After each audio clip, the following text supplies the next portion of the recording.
listening to Season 5, Episode 6 of Vixen, a Black beauty and pop culture podcast.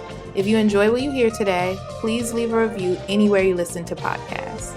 Today's episode is on the entertainer that inspired the Betty Boop character, Baby Esther Jones. Now, let's start the show.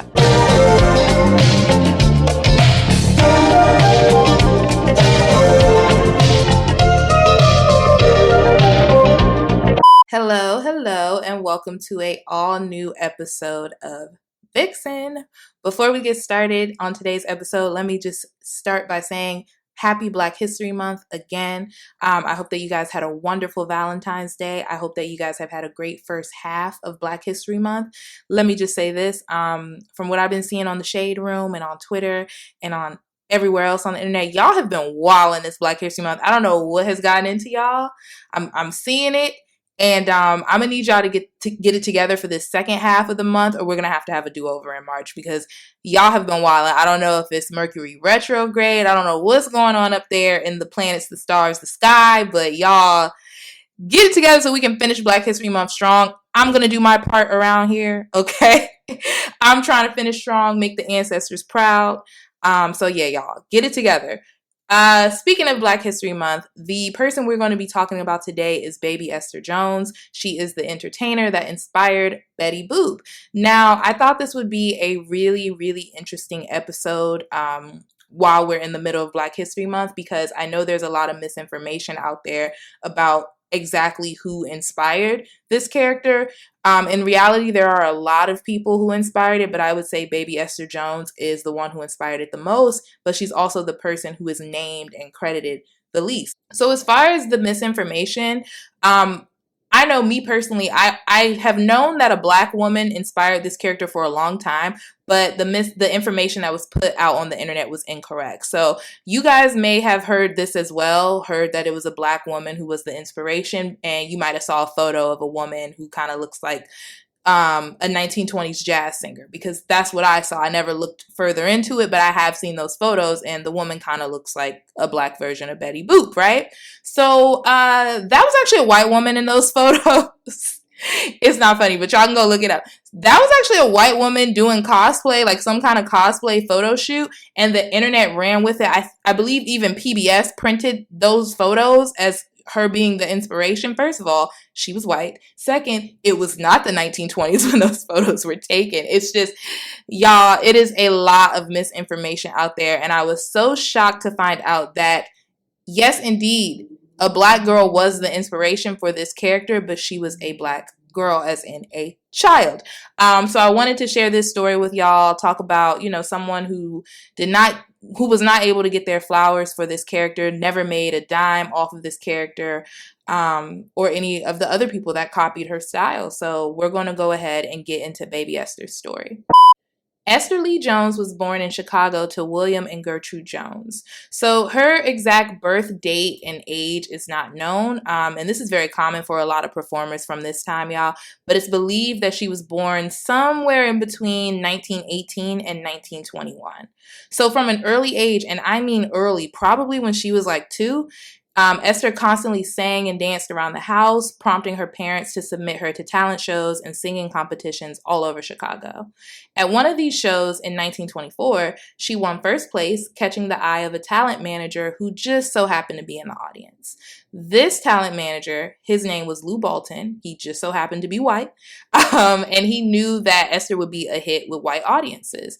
He immediately offered to provide talent agent services, and her parents signed on quickly. So she kind of just hit the ground running from there. Lou Bolton was absolutely right. Esther was a big hit with the white folks, and she started performing in mainly whites-only clubs throughout the Midwest and the East Coast. So let's talk a little bit about Esther's performance style. So you can kind of think of her as like a Black Shirley Temple, even though I don't believe a lot of the songs she sang were child appropriate. And one can argue that Shirley Temple songs may have not been appropriate either, but I don't think any of Esther Jones' songs were appropriate, in my opinion, from the titles I read. She had a very sing-songy voice, a lot of childlike charm. She would dance, laugh, make funny faces, and she was known for scatting and singing her signature phrase, boop, oop-a-doo. So that was her thing. She will always say that. I'm not going to say it again, y'all, because for some reason it's a like tongue twister to me, but Baby Esther Jones' phrase was boop oopadoo. All right, I'm not saying it again after that. Anyway, so scatting is defined as vocal improvisation with wordless vocables, nonsense syllables, or without words at all. In scat singing, the singer improvises melodies and rhythms using the voice as an instrument rather than a speaking medium. End quote. So when Baby Esther wasn't performing solo, she would perform alongside men in blackface, and I saw a couple photos of this, y'all, and they were disturbing to say the least, especially because she was a child. Like, she was like 4 at this time. And it's kind of just like, why did her parents allow this? And it was disturbing, but I had to remember what time period we were in here, and this was something that happened a lot. Here's a quote about Baby Esther from a 1928 Variety article. The child is small for her age and said to be an exceptional black bottom dancer. The crowd in the place continually applauded the little dancer. End quote. So black bottom is a form of dance. I'm not going to go too deep into it. I wanted to, but I'm going to do an episode on dance styles that were kind of known to black people over the years. So black bottom is one of those dances. I believe it originated in the South, New Orleans, I believe, and then it kind of spread up to the Midwest and the East Coast. But anyway, Esther would go by multiple names at this time, but within this story, y'all, I'm going to refer to her mainly as Baby Esther, but she would also perform under Little Esther, Farina's kid sister, and Miniature Florence Mills. You're probably wondering how she got those names, and it's mainly because a lot of her acts included impersonating people. She started off impersonating Florence Mills and then started to impersonate Little Farina, sometimes even using his name, like Little Farina, not even just Farina's kid sister. So Little Farina and Baby Jane were another pair of black child performers. Baby Jane was Farina's little sister. And they would perform around the country doing the Charleston dance, another popular dance. So Little Farina, his real name is actually Alan Hoskins, and he went on to star in The Little Rascals. Shortly after signing with Lou, Baby Esther's parents hired Tony Shane as her manager, who I believe was very tight with Lou. Baby Esther started to perform at different nightclubs, mainly the Everglades Club in Palm Beach. Now, this club is very, very interesting to me, y'all, because it was, I believe it might still exist. It did up until like 2011, but it was a private social club that refused to post a members list. They barely allowed you to take photos inside, and it also had a rep for being notoriously racist. Mind you, y'all, even though she was a literal child, Baby Esther performed at these clubs late at night, sometimes going into the wee hours of the morning. At the time, Tony Shane was also managing Helen Kane, an Irish-German aspiring performer from the Bronx. In 1928, Helen accompanied Tony and Lou to watch Baby Esther perform at the Everglades. To say the least, Helen was very inspired by Baby Esther's act, so much so that she decided to completely lift it and incorporate it into her own act. Big shocker, big shocker. So as we all know, this is a very common practice of less talented white performers, especially at this time. They would steal the acts of their black counterparts without citing their sources ever. And Helen basically just took Baby Esther's routine and she became extremely successful, but we're going to get back to her in a little bit. In 1929, Baby Esther went on a tour across Europe that truly put her on the map. And this tour made her the highest paid child performer in the world, y'all. She performed for kings, queens, the who's who of high society in France, Spain, Germany, Italy, Sweden, and more. Baby Esther was very well received amongst the people in these countries, with large adoring crowds following her wherever she was in public, and she got plenty of great press write-ups. The London Sunday People wrote a review of a play she was in, saying, "Thousands flock no longer to the Moulin Rouge to see Mistinguett herself, or the clever American ballet girls, or the beautiful women of the chorus, but to applaud a little mite 10-year-old who has won fame and wealth within the space of a few weeks. We are living in an age of speed, but this amazing little child has broken every record of sudden theatrical success." End quote. So as y'all can see, Baby Esther was huge. She really took off in Europe and she built a huge name for herself. So naturally, at this time, Baby Esther was making more money than most adults around her, but unfortunately, she was not seeing a lot of it and her parents weren't seeing a lot of it either. The family was already sick of Lou's opportunist ass, y'all, and he was an opportunist because not only was he stealing money from them, like taking money off the top that he wasn't supposed to, he was also telling people that Esther's mother was the help or a maid or whatever, which is just really rude.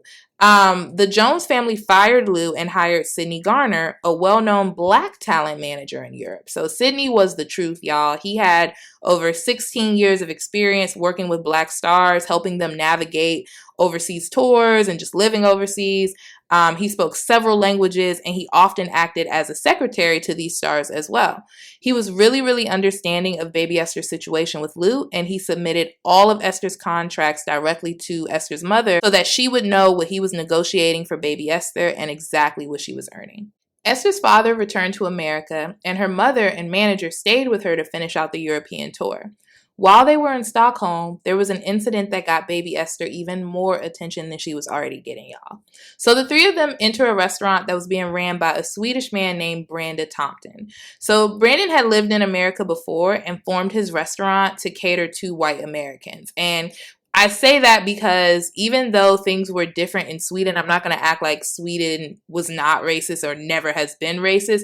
It just was very different over there than in the States. And since he had lived in the States, he knew, that you could have a whites only restaurant and refuse to serve blacks. So he basically modeled his restaurant after what Americans were used to because Americans were his main clientele. So as soon as he saw Sidney, baby Esther, and Miss Gertrude, he refused service immediately. Sidney tried to reason with him, and the situation basically escalated, leading to Sidney calling for the police to come for help. Basically, everybody who was in the restaurant at the time and witnessed this was up in arms. They were arguing with the restaurant owner. They were pleading for him to just serve the three of them. Some even went as far to invite the party of three to their businesses and their homes to make up for this. The next morning, news of this incident was everywhere. It was a really big deal, y'all. Every newspaper in the city covered the scandal and denounced the restaurant. And the restaurant eventually closed because they just had a bad name. That's what you deserve. That is exactly what they deserved. When it was time for baby Esther to leave Stockholm and go on to the next city where she was performing, thousands of people came out with flowers to see her off. One of the papers that covered it, called the Swedish Blad, wrote this: "Has the owner of a restaurant the right to behave the way he likes to customers who visit his place? I hope that the colored persons who were refused service at Thompson's will not think that all Swedish people are like that. The Swedish people are indignant over the affair." End quote. After her tour in Europe ended, baby Esther went on to yet another tour, this time in South America. This was another very successful run for baby Esther, y'all. She was a huge star over there, maybe even bigger than she was in Europe. She again performed for the elite across the South American countries. And one time while doing a press run in Rio de Janeiro, baby Esther was asked how she had avoided the KKK and other racists in America, especially as a very recognizable young star. Esther, who couldn't have been any older than 10 years old at the time, y'all, mind you, this is a child. I know it's hard to remember that, but she's literally a child. She said she escaped by simply staying out of the South. She really did not, from what I saw, it didn't really seem like she performed in the South often. It was always the Midwest, or the East Coast, Detroit, New York City, all of those, Chicago, all of those kind of places, never anything further south. When baby Esther came back to the United States around 1933, her career continued, but not in the way that I thought it would. To me, it was surprising that she didn't have a North American tour when she got back. I mean, I'm not really sure what happened here, but she kind of retreated to the background once she got back to the States.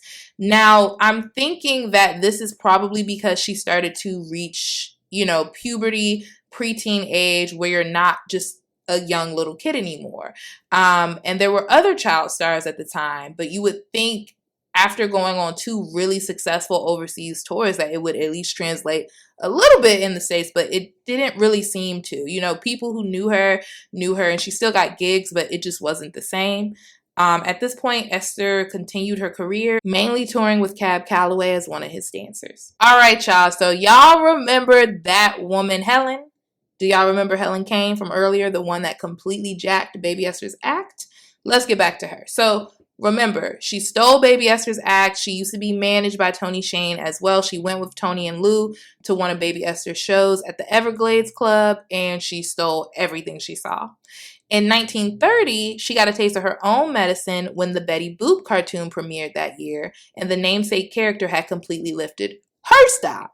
So before we get into that, let's go back and go into exactly what she stole from Baby Esther. So Esther was known for scatting, often using the word boop and other childlike sounds. Helen Kane started to use boop as well, and she kind of adopted a childlike voice too. From what I read, it seems like her voice may have not really been like that at first, and then she tweaked it to sound more like Baby Esther's. Sometimes she would change the words of things that Baby Esther said, like she would change the scats to something else that rhymed with what Baby Esther said, but for the most part, it was plain copying. So it really was not that different from what she had seen that day at the Everglades. The Betty Boop character was created by cartoonist Max Fleischer. I'm going to say his name wrong. Fleischer? Honestly, we don't like Max. Spoiler alert. We don't really like Max. So Max, I don't really care to pronounce your last name right. So I'm going to just call you Max. So Max was inspired by a variety of people, including Clara Bow, Helen Kane, and a variety of Black female singers in Harlem. So similar to the shows Baby Esther would do a few years earlier when she was starting out, the cartoon featured a lot of racist imagery, y'all. Like, I don't know if you guys have seen some of like the original Betty Boop cartoons. Lots of blackface, lots of minstrel show behavior. It's quite jarring. I don't want to go too deep into it, but she had two sidekicks who were clowns. I want to say their names were like Bimbo and Coco or something like that. And they literally looked like, I can't even describe it, y'all. But yes, the Betty Boop cartoon was very, very racist when it premiered.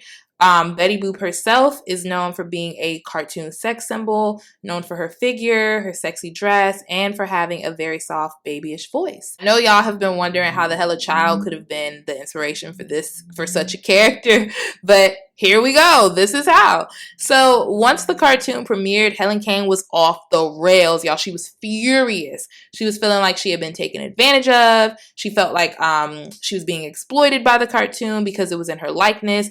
And she felt like they were exploiting her further because they stole her act, her catchphrase, which she had told everybody that she invented.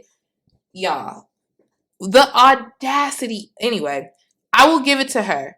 Betty Boop looked a lot and sounded a lot like Helen Kane, but it's just funny, like how much audacity does one have to be able to do this? Like, you stole your entire style from someone else. And instead of just keeping quiet and taking the L, you like, let me make a big deal out of it, especially after you done told everybody that you invented it. It's just, I can't. In May of 1932, 2 years after Betty Boop premiered, Kane sued Max, Fleischer Studios, and Paramount, filing a $250,000 lawsuit with the New York Supreme Court. The case was sensationalized instantly, y'all. It constantly got coverage in local newspapers. Everyone was talking about it. It was a really, really big deal. During the trial, Max admitted that Helen was one of the inspirations for Betty Boop, but that there were multiple women used, and the vocal inspiration had came directly from Baby Esther. All of the actresses who had voiced Betty Boop over the years were brought on as witnesses, probably wondering, just as I was, where Baby Esther was in all of this, because now they done brought up her name. Her nor her parents ever came forward to lay claim to the singing style or lay claim to being the inspiration behind Betty Boop. It didn't happen before, like when it first came out, and it didn't happen once the trial happened. However, it was attempted to bring Baby Esther in as a witness, but no one was able to locate her at the time of the trial, unfortunately. So Paramount's lawyers really made sure that they had a solid case, y'all. Like, I don't even know what she was thinking going up against a studio. But anyway, they even brought in Lou Bolton. Y'all remember him? They brought him on to testify. That is the talent manager that the Jones family fired. So he testified that he coached, and I quote, a little Negro girl to sing the boop boop-a-doop that Betty Boop and Helen Kane were known for, and that Helen had seen the child perform live and developed her style directly after. Helen's lawyer tried to clap back by asking if Paramount had ever made a payment to Baby Esther for using her as an inspiration or for her loss of revenue from Helen stealing her image. I mean, I kind of get how that's a gotcha, but then I'm also like, that kind of makes your client look bad, but I guess at that point she was like, we already lost. But anyway, so she asked if Paramount had ever paid Baby Esther, and Lou admitted that Baby Esther never saw any money from anything involving Betty Boop and the inspiration, just nothing at all. She had never received a dime. The final nail in the coffin was Paramount revealing video footage of Baby Esther's first nightclub performance, and that proved that this style predated Helen's performance. So this really killed Helen's case. She lost. She walked away with nothing, and that's just a shame because I know she lost a ton of money trying to sue Paramount, and that had to have cost a pretty penny. So she walked away with her tail between her legs, and she ended up pitching a comic starring herself, the original Boop Oopa Doop. So that was how she was able to further associate herself with the character of Betty Boop, and I guess that felt like a win to her. Even though I'm happy this bitch lost, excuse my language, I'm still very mad about this because even after winning, Max Fleischer, again, we don't care about how to pronounce his last name. But anyway, Max has still never publicly acknowledged Baby Esther as the inspiration behind Betty Boop. He just used her to win the case and dropped her name to win the case. And then Baby Esther never got the chance to speak out for herself because by the time the case had geared up, she vanished completely. So let's talk about what happened to Baby Esther. So the last few performances plus the last sightings of her were in 1934. She was still working with Cab Calloway, and she allegedly was also working as an acrobat sometimes.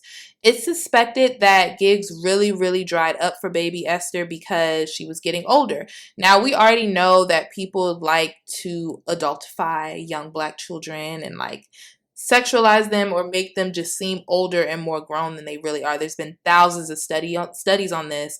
And once you grow out of your childlike looks, you're an adult in their eyes, no matter how old you actually are. Remember, I mentioned another Black child performer, Little Farina. This exact same thing happened to Little Farina. He stopped getting gigs. He was out of the business by the time, probably around the same age as Baby Esther, 10, 11, 12. He was completely done in the industry, just could not get a gig once he got to be a certain age. Really sad that they used people like this, had her spend her entire childhood on tour performing for these white people, got her family traveling around with her just to pretty much drop her once she aged. In 1934, Baby Esther performed in Philadelphia at a benefit performance for the NAACP, where she did an acrobatic routine to lukewarm reviews. So here's a condensed quote from a write-up on the event by the Baltimore Afro-American. Little Esther had a bit too much art and finesse, born of her extensive travel and contacts, not to mention expert tutelage, for her to bring spontaneous applause. But she had the charm and grace and form. Her acrobatic dance number was very good, end quote. I guess they're trying to say the performance was too avant-garde for the audience. It was too much. It was that's very Parisian. What's she doing over there? We ain't into all of that. So I wonder if that was what the general consensus was on her once she got back to the States, and people were just over it because that's not how they wanted to be entertained at the time, which is pretty messed up. But it shows that, once you get to a certain point, whether it's age or talent or experience, the industry can kind of throw you away. That was pretty much her final performance, y'all, and Baby Esther disappeared from the spotlight without a trace. It's said that she passed shortly after the trial ended, but I don't know if I believe that, just because she was so young, barely a teenager at this time. Maybe she just went on to lead a regular life. I don't know if anyone ever tried to track her parents down, but hopefully she just went and had a regular life. What do you guys think happened to her? I personally pray, I'm going to just choose to believe that she went, had a normal life, didn't have to be gawked at, didn't have to perform for white people, and got to do regular things like go to school, hang out with friends, get married, have children, all of that. Maybe she changed her name and she just didn't want to be associated with that anymore. Entire childhood, just entertaining other people and constantly being on the road, that can't be a good environment for a child. I don't think that's a good environment for anybody, really, but definitely not for a child, especially such a young child. And to be exposed to so many racist incidents and situations so early like that, not only just the thing that happened in the restaurant where people were being outwardly racist to her and her mom and her manager, also having to perform in minstrel shows and like having to do blackface. And then some white woman completely steals your act. This woman is known forever and is kind of just like memorialized as the inspiration for Betty Boop, and really the only inspiration for Betty Boop, because she was able to speak out and use her voice, and Baby Esther was not able to do that. So I just thought this story was something I really wanted to share. I know this is a shorter episode this week, but I just wanted to make sure I shared that story. One, because there's so much out there about this that isn't true, and to just never hear about this is just insane. Like, and I feel like I know a lot of really like random Black women history, but this I did not know at all. There's not a ton of information out there about her because she disappeared. Her career, she was so young during her career, probably could barely do any interviews on her own without her parents because she was so young. And then she disappeared, and she was like not even a teen. So I wish that I could have made this longer. I wish I could have told you guys what happened to her, what came of her life, but I don't know. But I hope that she went on to have a really good life and just be a normal person and just do something that made her happy. That is it, y'all. That is the story of Baby Esther Jones, the original inspiration for Betty Boop, okay? A lot of Betty Boop is tied into her, like the way that she looked, and we can't say Baby Esther inspired that because she was an actual child, but she inspired the voice, the mannerisms, all of that. So we're going to give her flowers for that this Black History Month. I hope that y'all enjoyed this episode. I am so excited about next week's episode. I think you guys will like that one too. Y'all have been asking for a crime crossover episode, so y'all are getting one next week. I know you guys really enjoy those. This is one that really, really touched me. So I'm going to go ahead and put a little trigger warning out right now for that episode, because we are going to talk about certain things. I won't hint to it now, but yes, we will have a crime crossover episode next week. I can't believe we are halfway through this season. It has flown. I want to again say thank you guys for all of the love on past episodes. You guys really enjoyed the Black Girl Luxury episode. I'm glad that y'all liked that. I do think there's some room in there for either a part 2 or some kind of Instagram live. I'm not sure yet. I did get some messages from y'all, but y'all let me know what y'all want to do. Y'all want a part 2 episode, or do y'all want a live? Because I